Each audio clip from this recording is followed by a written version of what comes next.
ಆಸ್ಪತ್ರೆಯ ಉದ್ಘಾಟನಾ ಸಮಾರಂಭದಲ್ಲಿ ಸನ್ನಿಧಿಯನ್ನು ವಹಿಸಿದಂತ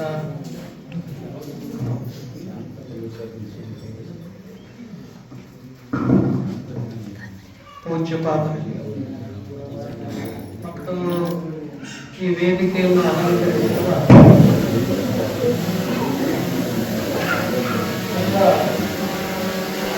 ಗಣ್ಯಮಾನ್ಯರಲ್ಲಿಯೂ ಮತ್ತು ಡಾಕ್ಟರ್ ಬಸವರಾಜ ಪರಿವಾರದ ಸಮಸ್ತ ಪರಿವಾರದಲ್ಲಿಯೂ ನಗರದ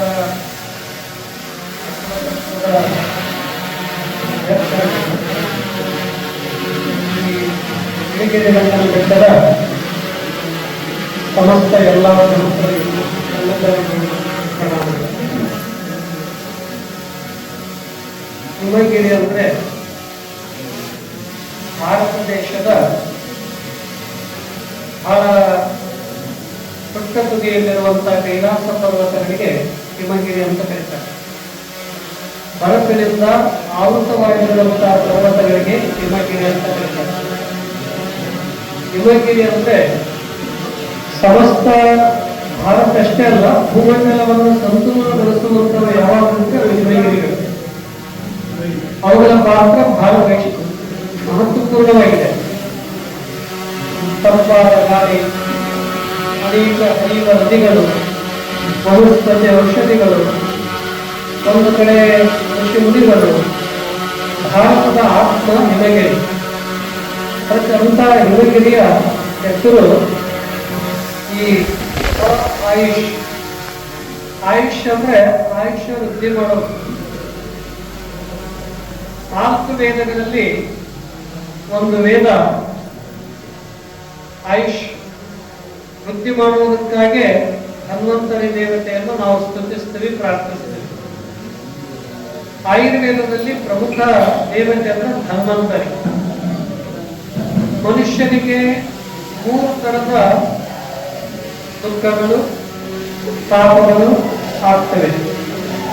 ಅವುಗಳಿಗೆ ಆದಿ ದುಃಖ, ವ್ಯಾಧಿ ದುಃಖ, ದೈವಿ ದುಃಖ ಅಂತ ಕರೀತಾರೆ. ಆದಿ ದುಃಖ ಅಂದ್ರೆ ಶರೀರಕ್ಕೆ ಬರುವಂಥವು, ವ್ಯಾಧಿ ದುಃಖ ಅಂದ್ರೆ ಮನಸ್ಸಿಗೆ ಬರುವಂಥವು, ದೈವಿದಿಂದ ಬರುವಂಥವು ಅಂದ್ರೆ ಗೊತ್ತಾಗದೆ ಬರುವಂಥವು. ಈ 3 ದುಃಖಗಳನ್ನ ನಿವಾರಣೆ ಆಗುವುದಕ್ಕಾಗಿ ಏನಿರಬೇಕು ಅಂದ್ರೆ ಚರಕ. ಭಾರತ ದೇಶದಲ್ಲಿ ಚರಕದಂತವರು, ಸುಶ್ರುತ, ನಾಗಾರ್ಜುನ ಇವರೆಲ್ಲರೂ ಒಂದು ಶ್ರೇಷ್ಠ ಭಾರತೀಯ ಆಯುರ್ವೇದ ಅಷ್ಟೇ ಅಲ್ಲ, ಅವರ ಆರೋಗ್ಯ ಶಾಸ್ತ್ರದ ಜನಕರು. ಆರೋಗ್ಯ ಶಾಸ್ತ್ರ ಹೇಗಿರಬೇಕು ಅಂತನ್ನೋದನ್ನು ತಿಳಿಸಿದವರು. ಅವರು ಹಿತಬುಕ್, ಮಿತಬುಕ್, ಋತುಬುಕ್ ಅಂತ 3 ಮಾತು ಹೇಳಿದ್ರು.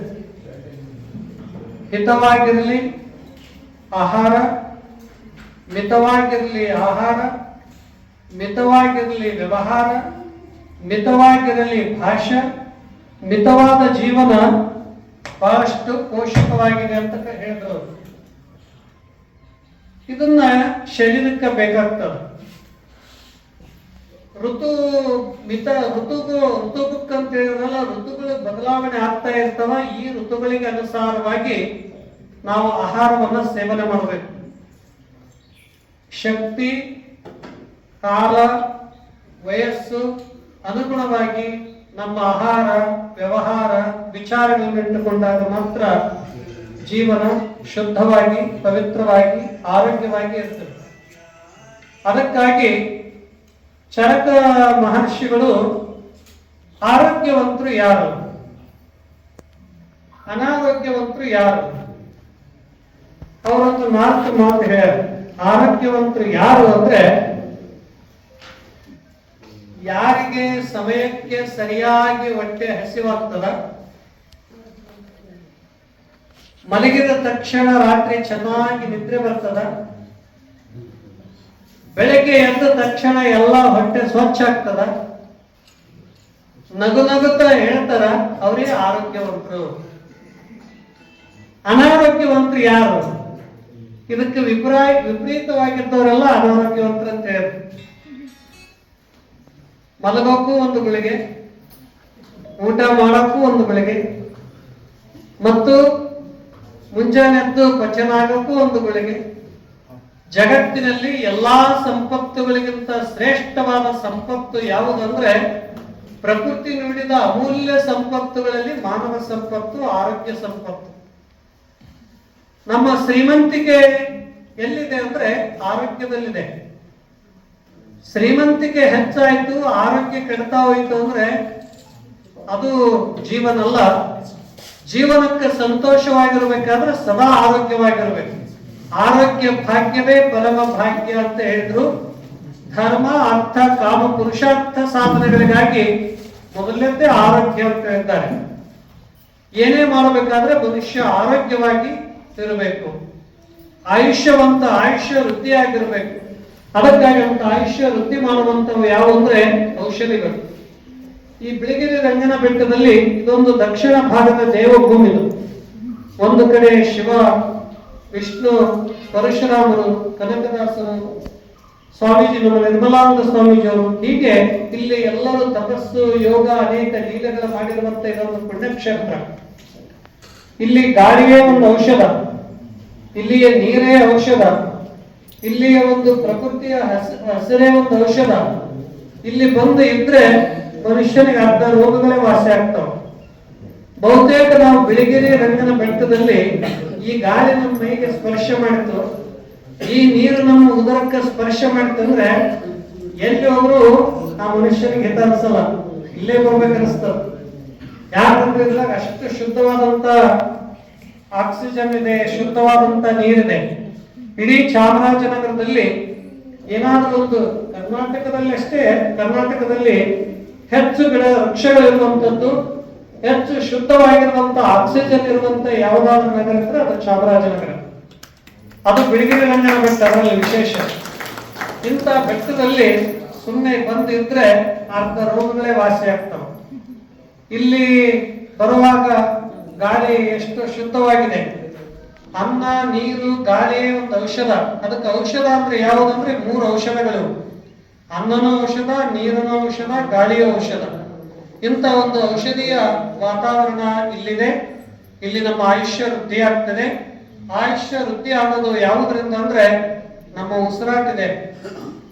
ಈ ಉಸಿರಾಟದ ಗತಿ ನಿಧಾನವಾಗಿ ಇದ್ದಾಗ ಮಾತ್ರ ಆಯುಷ್ಯ ವೃದ್ಧಿ ಆಗ್ತದೆ, ಮನಸ್ಸು ಸ್ಥಿರ ಆಗ್ತದೆ ಅಂತ ಯೋಗಶಾಸ್ತ್ರದಲ್ಲಿ ಪತಂಜಲ ಮಹರ್ಷಿಗಳು, ಹಠಯೋಗದಲ್ಲಿ ಸ್ವಾತ್ಮಾರಾಮರು ಹೇಳ್ತಾರೆ. ಆ ಒಂದು ಪ್ರಾಣಾಯಾಮಗಳಿಂದ, ಯೋಗಾಸನಗಳಿಂದ ನಮ್ಮ ಆರೋಗ್ಯ, ಆಯುಷ್ಯ ವೃದ್ಧಿ ಆಗ್ತದೆ. ಅದಕ್ಕಾಗಿ ಈ ಆಯುಷ್ಯ ಆಸ್ಪತ್ರೆ ಅಂದ್ರೆ ಇಲ್ಲಿ ಬಂದು ಇದ್ದು ಹೋದವರೆಲ್ಲ ಸಂತೋಷವಾಗಿ ಬರಬೇಕು. ಅವ್ರು ಎಷ್ಟೇ ಕಷ್ಟದಿಂದ ಬಂದ್ರು ಇಲ್ಲಿಂದ ಹೋಗುವಾಗ ನಗನಗುತ್ತಾ ಹೋಗುವಂತ ಉಪಚಾರ ಮಾಡುವಂಥದ್ದು ಈ ಹಿಮಗಿರಿ ಆಸ್ಪತ್ರೆ. ಅದಕ್ಕಾಗಿ ಇಂಥ ಒಂದು ಸಂಕಲ್ಪ ಮಾಡಿ, ಸದುದ್ದೇಶವನ್ನಿಟ್ಟುಕೊಂಡು ಎಲ್ಲಾ ಜನರಿಗೆ ಉಪಯುಕ್ತ ಆಗ್ಲಿ ಅಂತ ತಿಳ್ಕೊಂಡು ನಮ್ಮ ಡಾಕ್ಟರ್ ಬಸವರಾಜ್ ದಂಪತಿಗಳವರು ಇಲ್ಲಿ ಈ ಪ್ರಕೃತಿಯ ಮಧ್ಯದಲ್ಲಿ ಇದೊಂದು ಹಿಮಗಿರಿ ಆಯುಷ ಆಸ್ಪತ್ರೆ ನಿರ್ಮಾಣ ಮಾಡಿದ್ದು ನಮಗೆಲ್ಲ ತುಂಬಾ ಸಂತೋಷ. ಆದ್ರೆ ಇವತ್ತಿನ ದಿನದಲ್ಲಿ ಊರಿಗೊಂದು ಹಾಸ್ಪಿಟ್ಲ್ಗಳು ಆಗ್ತಾ ಇದೆ. ಆಗಿನ ಕಾಲದಲ್ಲಿ ಹಾಸ್ಪಿಟ್ಲು ಇದ್ದಿಲ್ಲ, ಆರೋಗ್ಯ ಚೆನ್ನಾಗಿತ್ತು. ಇವತ್ತೆಲ್ಲವೂ ಹಾಸ್ಪಿಟ್ಲ್ಗಳು ಪ್ರತಿಯೊಂದಕ್ಕೂ ಬೇಕು. ಯಾಕಂದ್ರೆ ಊರಿಗೊಂದು ಪೊಲೀಸ್ ಸ್ಟೇಷನ್ ಆಗಿರೋದ್ರೆ ನಾವು ಸುಧಾರಣೆ ಆಗಿವಂತಲ್ಲ, ಜಗಳಗಳು ಹೆಚ್ಚಾಗ್ಯಾವಂತ. ಊರಿಗೊಂದು ಹಾಸ್ಪಿಟ್ಲ್ ಆಗ್ತದಂದ್ರೇನೋ ನಾವು ರೋಗಿಗಳು ಆಗ್ತಾ ಇದ್ದೀವಿ ಅಂತಂತ. ಅವಾಗೆಲ್ಲ ದೇವಸ್ಥಾನಗಳದ್ದು ಮಂದಿ ಅಲ್ಲಿ ಹೋಗ್ತಿದ್ರು. ಈಗೆಲ್ಲ ಜೀವನದ ಕ್ರಮ ಬದಲಾಗಿರೋದ್ರಿಂದ ಹಾಸ್ಪಿಟಲ್ಗಳು ಬಹಳ ಅವಶ್ಯಕತೆ ಇದೆ. ಇಂಥ ಒಂದು ಪ್ರಾಕೃತಿಕ ಮಧ್ಯದಲ್ಲಿ ಅವರು ಆಸ್ಪತ್ರೆಯನ್ನ ಇಲ್ಲಿ ಉದ್ಘಾಟನೆ ಮಾಡಿದ್ದಾರೆ. ಇದಕ್ಕೆ ಅನೇಕ ಗಣ್ಯಮಾನ್ಯರೆಲ್ಲ ಈ ಕಾರ್ಯಕ್ರಮಕ್ಕೆ ಬಂದಿದ್ದಾರೆ. ಅವರು ಬಹಳ ಸಾತ್ವಿಕರು, ಸರಳರು, ಸುಜನರು ಮತ್ತು ಈಗಾಗಲೇ ಚಾಮರಾಜನಗರದಲ್ಲಿ ಒಳ್ಳೆಯ ಆಸ್ಪತ್ರೆಯನ್ನು ಮಾಡಿ ಅನೇಕ ರೋಗಿಗಳಿಗೆ ಉಪಚಾರಗಳನ್ನು ಮಾಡಿ ಅವರು ಮಾಡ್ತಾ ಇದ್ದಾರೆ. ಈ ಭಾಗದಲ್ಲಿ ಕೂಡ ಮಾಡಬೇಕಂತ ತಿಳ್ಕೊಂಡು ಈ ಒಂದು BGKಯಲ್ಲಿ ಪ್ರಾರಂಭ ಮಾಡಿದ್ದು ನಮಗೆಲ್ಲರೂ ಸ್ವಾಗತವನ್ನ ಮಾಡಿದ್ದೇವೆ. ಅದಕ್ಕಾಗಿ ಇಲ್ಲಿ ಬಂದವರೆಲ್ಲ ಸುಮ್ಮನೆ ಒಂದಿಷ್ಟು ಯೋಗ, ಧ್ಯಾನ, ಪ್ರಾಣಾಯಾಮ, ಔಷಧಿ, ಜೀವನದ ಕ್ರಮ, ಬದುಕು ಎಲ್ಲವನ್ನ ಕಲಿಸಿಕೊಡೋದಕ್ಕಾಗಿ ಇದೊಂದು ಆಸ್ಪತ್ರೆ. ಜೀವನ ಏನೇನು ಹೇಗೆ ನಡೆಸಬೇಕು, ಹೇಗಿರಬೇಕು ಅನ್ನೋದು ಕಲಿಸಿಕೊಡೋದೇ ಇವತ್ತು ಇದೊಂದು ಸುಂದರವಾದಂತ ಆಸ್ಪತ್ರೆ. ಇಲ್ಲಿ ಬಂದ್ರೆ ಆಸ್ಪತ್ರೆ ಅಂತ ಅನಿಸೋದಿಲ್ಲ. ಸೊ ಎಷ್ಟು ಸ್ವಚ್ಛದ ರೂಮ್ಗಳು, ಎಷ್ಟು ಸ್ವಚ್ಛದವ. ಇದೊಂದು ವಿಶ್ರಾಂತಿ ಆಶ್ರಮ. ಇದು ಆಸ್ಪತ್ರೆ ಅಲ್ಲ. ನಾವ್ ಎಲ್ಲಿ ಹೋಗಿದ್ವಿ ಅಂದ್ರೆ ವಿಶ್ರಾಂತಿ ಆಶ್ರಮಕ್ಕೆ ಹೋಗಿದ್ವಿ. ಈ ಪ್ರಕೃತಿ ಮಧ್ಯದಾಗ ಬಂದ ತಕ್ಷಣನೇ ನಮಗೆ ಈ ಗಾಳಿಯ ಸ್ಪರ್ಶದಿಂದ ರೋಗಗಳು ವಾಸಿ ಆಗ್ತವ. ಇದೊಂದು ಆರೋಗ್ಯ ವೃದ್ಧಿ, ಆಧ್ಯಾತ್ಮ ವೃದ್ಧಿ, ಆಯುಷ್ಯ ವೃದ್ಧಿ ಆಗುವಂತ ಕ್ಷೇತ್ರ ಇದು ಬಿಳಿಗಿರಿ ರಂಗನ ಬೆಟ್ಟ. ಅದಕ್ಕಿಂತ ಬಿಳಿಗಿರಿ ರಂಗನ ಬೆಟ್ಟದಲ್ಲಿ ಎಲ್ಲ ಗಣ್ಯಮಾನ್ಯರನ್ನ ಕರೆಸಿ ಮತ್ತು ಇದೊಂದು ಬಹಳ ಸುಂದರವಾಗಿ ಆಸ್ಪತ್ರೆ ನಿರಂತರವಾಗಿ ನಡೀತಾ ಹೋಗ್ಲಿ. ದೂರ ದೂರಿಂದ ಜನ ಬರಲಿ. ತಮ್ಮೆಲ್ಲರೂ ಆರೋಗ್ಯವನ್ನ, ಇವತ್ತು ಅನೇಕ ಸಮಸ್ಯೆಗಳು ಆಗ್ತಾ ಇವೆ, ಹೊಸ ಹೊಸ ರೋಗಗಳು ಬರ್ತಾ ಇವೆ. ಒಂದು ಎಲುಬುಗಳ ಕೊಳೆತನ ಆಗ್ಲಿ, ಮಧುಮೇಹ ಅಂತೂ ಇಷ್ಟು ವ್ಯಾಪಕವಾಗಿ ಬೆಳೆದಿದೆ. ಸಣ್ಣವರನ್ನು ಹಿಡ್ಕೊಂಡು ದೊಡ್ಡವರವರಿಗೆ ಒಂದು ನಾರ್ಮಲ್ ರೋಗ ಅನ್ನುವಷ್ಟು ಮಧುಮೇಹ ಆಗ್ಲಿ, ಮೊಣಕಾಲುಗಳ ನೋವಾಗ್ಲಿ, ಶರೀರದ ಸ್ಥೂಲತೆ ಆಗ್ಲಿ, ನಿದ್ರೆ ಬರದೇ ಇರುವಂತದ್ದಾಗ್ಲಿ, ಹೀಗೆ ಕ್ಯಾನ್ಸರ್ಗಳಾಗ್ಲಿ ಅನೇಕ ಸಮಸ್ಯೆ ರೋಗಗಳು ಈ ಶರೀರಕ್ಕೆ ಬರ್ತಾ ಇರ್ತಾವ. ಅದಕ್ಕೆ ಆದಿ ದುಃಖ ಅಂತಾರೆ. ಇದನ್ನ ಎದರಿಂದ ಕಡಿಮೆ ಆಗ್ತದೆ ಅಂದ್ರೆ ಔಷಧದಿಂದ ಕಡಿಮೆ ಆಗ್ತದೆ. ವ್ಯಾಧಿ ದುಃಖ ಇದರಿಂದ ಕಡಿಮೆ ಆಗ್ತದೆ ಅಂದ್ರೆ ಆಧ್ಯಾತ್ಮದಿಂದ, ಧ್ಯಾನ, ಪ್ರಾಣಾಯಾಮದಿಂದ ಕಡಿಮೆ ಆಗ್ತದೆ. ಇನ್ನೊಂದು ದೈವಿಕದಿಂದ ಬರುವಂತದ್ದು. ಅದಕ್ಕ ಒಂದು ಮಾತನ್ನು ಹೇಳಿದ್ರು, ಪೂರ್ವ ಜನ್ಮಂ ಕೃತಂ ಪಾಪಂ ವ್ಯಾಧಿ ರೂಪೇಣ ಪೀಡಿತಂ. ಮನುಷ್ಯ ಎಷ್ಟೇ ಉಪಚಾರ ಮಾಡಿಕೊಂಡ್ರು ಕೂಡ ಕೆಲವೊಂದು ರೋಗಗಳು ವಾಸಿ ಆಗಲ್ಲ. ಅದಕ್ಕೆ ಅಧ್ಯಾತ್ಮ ಶಾಸ್ತ್ರದಲ್ಲಿ ಏನ್ ಹೇಳ್ತಾರೆ ಅಂತಂದ್ರೆ, ಇದು ನಮ್ಮ ಪೂರ್ವ ಜನ್ಮದ ಕರ್ಮ. ಇದು ಪೂರ್ವ ಜನ್ಮ ಕೃತಂ ಪಾಪಂ ವ್ಯಾಧಿ ರೂಪೇಣ ಪೀಡಿತಂ. ಅಂದ್ರೆ ಪೂರ್ವ ಜನ್ಮದಲ್ಲಿರುವಂತ ಕರ್ಮ ಈಗ ನಮಗೆ ವ್ಯಾಧಿ ರೂಪದಲ್ಲಿ ಕಾಡ್ತಿದೆ ಅಂತ ತಿಳ್ಕೊಂಡು ನಮ್ಮ ಅದಕ್ಕೆ ಹೇಳಿದ್ರು. ಅದಕ್ಕೆ ಏನಾದ್ರೂ ಔಷಧ ಇತ್ತಂದ್ರೆ ಅದಕ್ಕೆ ಮಂತ್ರ, ಧ್ಯಾನ, ಯೋಗ ಇವುಗಳಿಂದ ಆ ರೋಗ ನಿವಾರಣೆ ಆಗ್ತದೆ ಅಂತ ಹೇಳಿದ್ರು. ಇಲ್ಲಿ ಎಲ್ಲವೂ ಮೂರು ದುಃಖಗಳನ್ನ, ಮೂರು ರೋಗಗಳನ್ನ ವಾಸಿಯಾಗುವಂತ ಇದೊಂದು ಬಿಳಿಗಿರಿ ರಂಗನ ಕ್ಷೇತ್ರ. ಅದಕ್ಕಾಗಿಂತ ಕ್ಷೇತ್ರದಲ್ಲಿ ಉದ್ಘಾಟನೆಯನ್ನ ಮಾಡಿದ್ದಾರೆ. ನಮ್ಮ ಡಾಕ್ಟರ್ ಬಸವರಾಜ್ ಅವರ ತಂದೆಯವರು 81 ವರ್ಷ ಅಂತ ಅವ್ರು ಎಷ್ಟು ಚೆನ್ನಾಗಿ ಆರೋಗ್ಯ ಇಟ್ಕೊಂಡಿದ್ದಾರೆ. ಅವರು ಆರೋಗ್ಯ ಬಹಳ ಚೆನ್ನಾಗಿ ಇಟ್ಕೊಂಡಿದ್ದಾರೆ. ಅವರು ಬಹಳ ಆದರ್ಶವಾಗಿದ್ದಾರೆ. ಅದಕ್ಕಾಗಿ ಅವರ ಪರಿವಾರ ಎಲ್ಲ ಒಂದು ಆದರ್ಶ ಪರಿವಾರ. ಎಲ್ಲರಿಗೂ ಸಾಮಾಜಿಕ ಸೇವೆ, ಆರೋಗ್ಯದ ಸೇವೆಯನ್ನು ನಿರಂತರ ಅವರು ಮಾಡ್ತಾ ಬರ್ತಾ ಇದ್ದಾರೆ.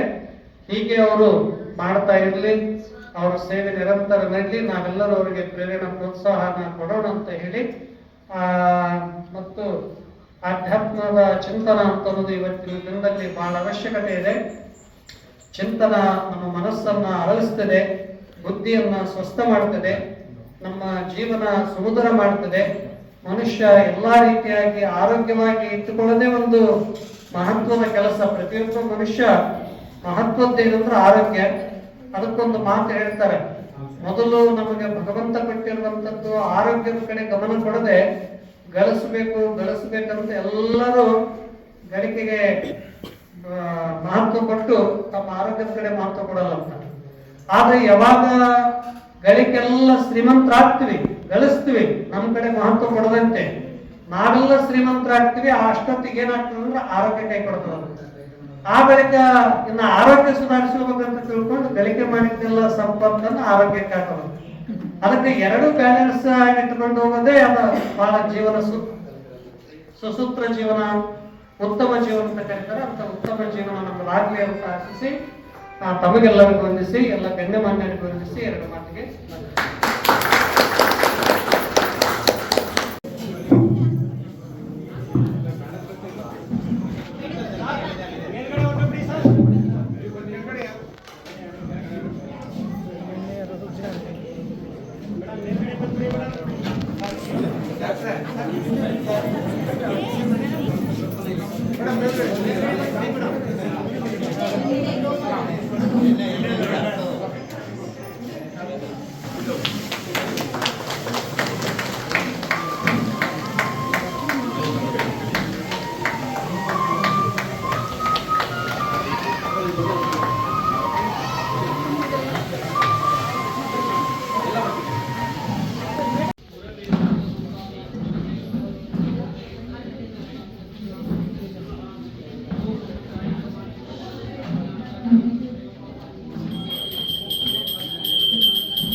पूजां करिष्यामि ओम